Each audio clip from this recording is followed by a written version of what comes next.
What is up, guys? Welcome back to the channel. We are here again with our connection UI application that we've been working on for the past few videos. Just a quick reminder, we've already gone through and added a sign-in using an email and password, Facebook, and Twitter logins. So what I wanted to tackle today was something that I've not actually fully implemented before, so it should be interesting. Is using authentication through either a fingerprint for TouchID or using a face scanning thing like that you see on the new or the newer um, iPhone ever since iPhone 10, I want to say. So I did do a tiny bit of research to get prepared, but I've never actually coded it. So let's go ahead and get started. So the first thing that we're going to need here are actually two packages that we're going to use. And the first one is this local auth. So let's go ahead and grab that and add it to our dependencies.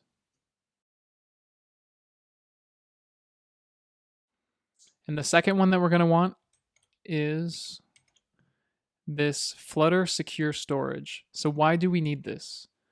The reason that we're going to need this is because when the user enrolls in using Touch ID or using Face ID to log into our app, what we're going to do is actually save their username and password.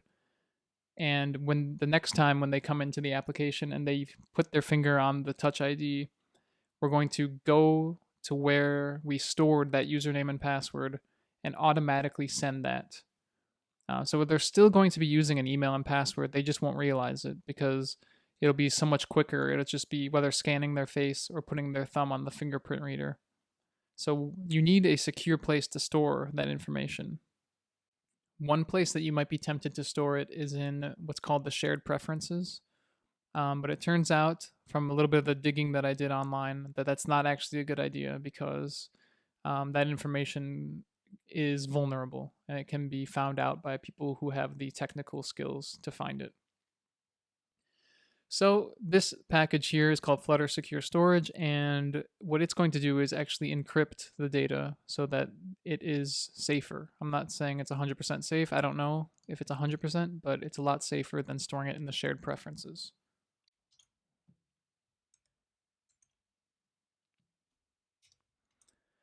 Okay, guys, as usual, I'm going to restart the application after you add packages, and I will be back after my simulator restarts. Okay, guys, I am back after an eternity. I hope you guys are using a computer that can rebuild and relaunch your app faster than mine because that took a full 2 minutes just to relaunch the app from zero. Anyways, now that we have the app running again, the first thing that I want to do is first navigate to our sign in screen because this is where we're going to be working. And this here where we have this remember password checkbox, instead of having it say remember password, this is what I'm going to use because it's already there. Why not reuse it and just rename this use Touch ID? So let's go ahead and find that here in the UI.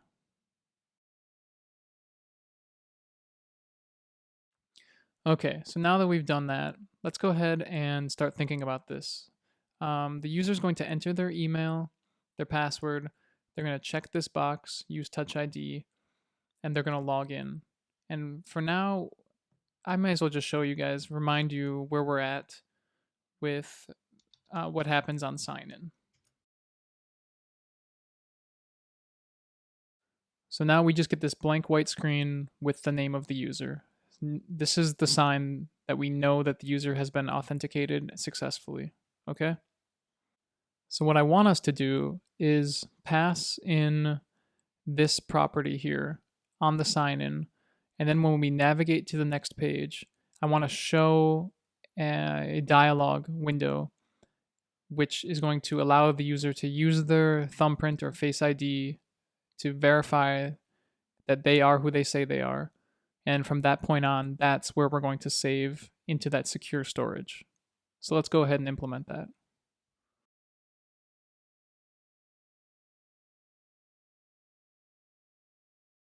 So here is our page. This is our widget that has not been separated out into its own file yet. So let's go ahead and do that first. This is the page that represents the signed in authenticated page.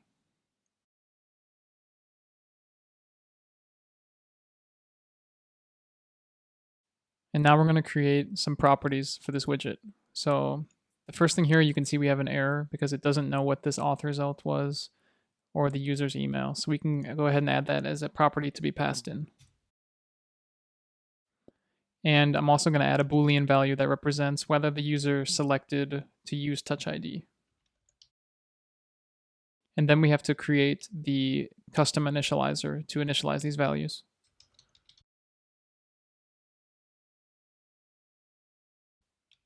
Okay, so far so good, guys. Let's go back and delete this and replace it with the signed in page.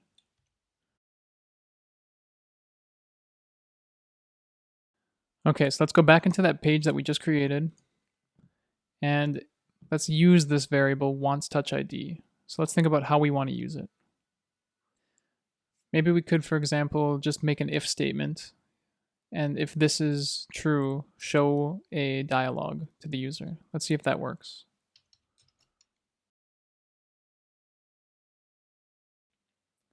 In fact, now that I think of it, we don't want to show just any dialog, do we? We want to show the verification, the Touch ID or Face ID dialog. So let's go ahead and just erase that. Let's go and see how that code looks.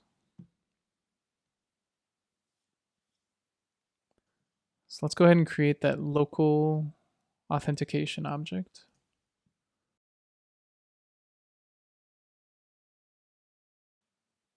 And because we're going to be using some asynchronous programming, it looks like we're going to go ahead and probably use a stateful widget instead of a stateless widget. So then we can get access to the state and init state. I think that's going to make our life a little easier. So let's go ahead and change that.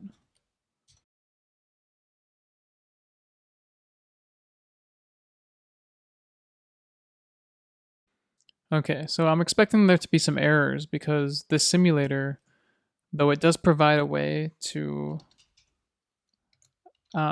fake the Face ID, I think we're going to have to enroll ourselves. And that's like one of the first things you do when you buy a new iPhone, right? You set up your Touch ID or your Face ID. So I think that we're probably going to get some sort of error when we log in for the first time. Okay, biometric authentication is not set up on your device. Please either enable Touch ID or Face ID on your phone. Okay, so this is cool. So this is automatically built into the local auth package. So the users, when they encounter this, if by some chance they have not set up Touch ID or Face ID, this leads them right to their settings. I'm going to click on it, but I'm not sure that we're actually going to need it because of the simulator.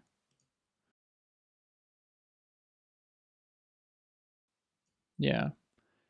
So actually what I'm going to do is, I don't think you guys are going to be able to see here because it's outside the frame of the recording. What I'm going to do is I'm going to click here, Face ID. It's cut off. I know you guys can't really see that well. But let's see if I click enrolled, what that does. Let's go back to our app. I'm going to restart it too. There we go. It's restarted. Let's go ahead and try it again and see if we get that same error saying that we're not enrolled. Because I just clicked on it and I think that means that we should be enrolled now. So use Touch ID, log in, and it crashed. Okay, I restarted the app. Let's just give it another try. Don't know why it crashed the first time. Wasn't very descriptive in the error messages. So let's just try it again. Let's try it again. And lost connection again. Okay, guys, so I paused the recording for a little bit because I wanted to investigate and not waste too much time trying to find it on the video, because that doesn't, it doesn't help you guys at all to just watch me struggle. Well, it does a little bit to some extent. But what I was doing was I was adding some of this code from the package, this can check, which checks auth.canCheckBiometrics. It's an asynchronous call and it awaits. And then it checks the platform, whether it's iOS or Android. and then you get these like biometric types face, biometric type fingerprint. So this is actually, it's good stuff to have in our code just to be safe. When I was doing this, I was looking in the local auth package, and I noticed that there's actually a plist value that needs to be added for iOS, and that's called NS Face ID usage description. And this is most likely the cause of what's happening to us. So I'm going to go ahead and add that to our plist.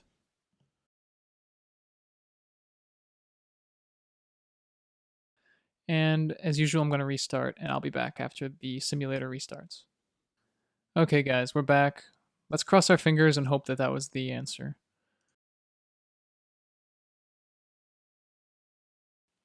Do you want to allow connection video to use Face ID? Okay. And now we have our Face ID window showing up. And you guys can't see the very top of my screen here, but I'm going to go ahead and hit Face ID matching face. And it worked. So that was it. Not having the plist property set up correctly was killing us. So let's move on. So here, this is a future Boolean, I would say. Yes, this is a future Boolean. So what we want to do here is use a variable and say authenticated equals await. So now this value will come back as true or false depending on whether the face matched or did not match. And then if it did match is where we want to save into that secure storage that I was mentioning before. So let's see how we're going to do this. Final storage equals new. So let's go ahead and just copy this exactly.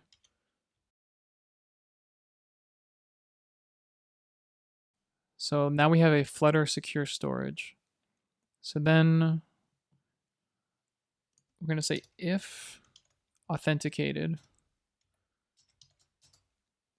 storage dot write. Okay, so how this works is it's just like the plist, in fact. You have a key, which is how you find the it's like a table with columns and rows, right? So the key is gonna give you the location of your value, just like in our plist here. How you have a key, this is the name, Face ID usage description, and then the string is the value. It's just different because in here you can have a value of a string, a value of type array. You can have different values here. Let's go back to it.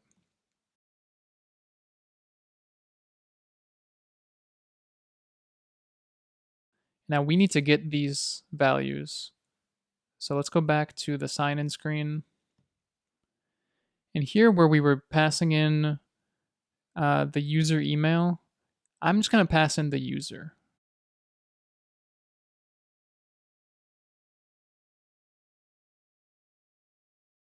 And actually the password might not be passed now that I think of it. So I may have done that for nothing. Because that wouldn't be very safe if they bundled it with the user. So actually that was a complete waste of time. Sorry about that. We're going to actually pass the password.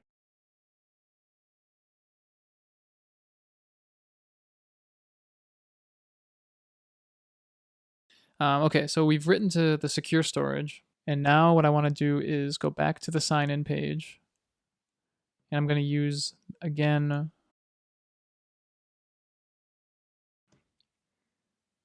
what I want us to do now is when we're on the sign-in screen, this use TouchID, I want that to be replaced if the user already has set up their TouchID. I'm going to create a function here to get the secure storage values.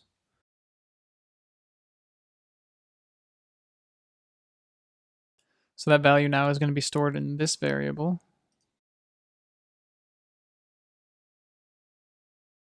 So now we want to use this variable to show or not show this checkbox row.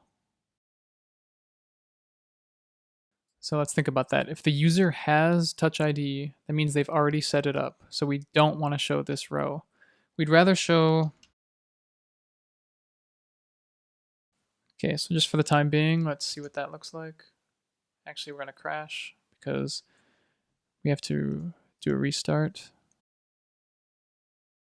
And this makes sense because we actually have not gone through the process of saving the user's information yet. I'm going to reverse the logic just to see what it looks like. So we can do a little bit of decorating here.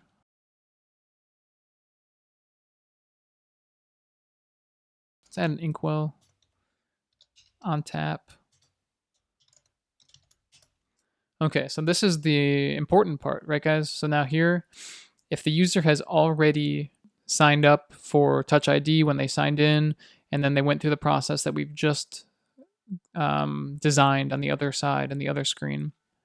Well, here, this is where we need to go ahead and show that authentication window again, get the user's password and email, which will by this point be stored in the secure storage, and then send that off to Firebase to authenticate. So let's go ahead and copy a little bit of what we've done in the previous page.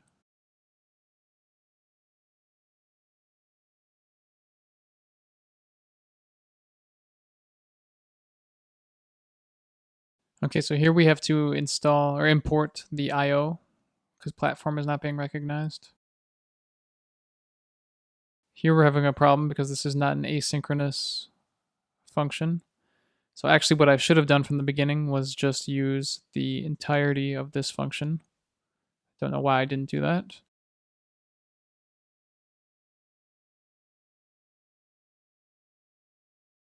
These are going to become reads. Okay, so pretty much what we need to do is read these two values, store them in our email and password fields, and then, only then, because these are asynchronous, can we send off to authenticate with Firebase. So let's go ahead and do that. Okay, so now once we've waited and we've gotten these two values, only then do we want to grab the action from this login button, which is the normal logging in. Okay, that seems correct. Not sure if we've missed anything. So user has TouchID. So only if this is true. So we need to I need to reverse the logic back to normal here. Okay, so let's go ahead and try and see if that worked. Log in. And now it's giving us this Face ID thing. It's a simulator, so I'm going to go up here and say Face ID matching face. So that should have saved those three key value pairs using biometric is true, password, and email into the secure storage. So I'm going to just do a hot reload. This time we should see the thumbprint. That's a good sign. And when I click on it, we get the Face ID thing to pop up. And then if I say matching face, and we signed in. Wow. You guys, I was not lying when I said that I've never done this before. I've never fully implemented Face ID or Touch ID. So I'm actually extremely happy with myself and how easy that was. We had a little bit of a hiccup with the plist, but again, as I said in the last video, I believe, it's written in plain English that you need to include this. I just didn't read. You ever have one of those tests when you were young that if you read, it says the first thing on the test says, read all of the directions before taking this test. And if you were smart enough to read all the directions, the last direction said, you don't have to do the test. Have you guys ever had that before? Because my teachers definitely tried to pull a fast one on me, and I was smart enough at the time to read all of the directions, and I didn't have to do the test as a result. But apparently that has not transferred well to my career or my hobbies as an adult. because if I would have just read this, that would have saved me maybe 20 minutes and you guys maybe like 1 minute after all the editing that I'm going to do. Anyways, as usual, guys, I mean, thanks again for watching the video. I'm going to keep putting out more videos. I really appreciate that you guys are coming back. People are leaving comments, and I've got a few subscribers, which is kind of cool. Please subscribe and like the video if it's something that is useful for you. I'm not in this to become some rich YouTuber, but it really does motivate me to see that people are actually interested in the videos. Leave a comment if you want to sort of give me a suggestion for what might be a topic that would be useful to see for you guys. I think this is a really good one. Like, I've got many app ideas that I want to make, and being able to easily implement Touch ID and Face ID is really cool, and I'm really happy about it. Of course, we didn't implement, like, if it was Touch ID, you would put all of your stuff here, and if it was not iOS, you would have to fire off stuff here, and you can then use the messages like Face ID. You would actually put Touch ID if you were in this if statement, and if you're an Android, I don't know what they call it, but just say fingerprint or whatever. Anyways, I'm rambling now at the end here. Thanks again, guys. We'll be back with a new video. I'm not sure what the topic's going to be of the next one, but go ahead and hit subscribe, and you guys will be notified when it comes out. Thanks a lot, guys. Have a good one. Bye.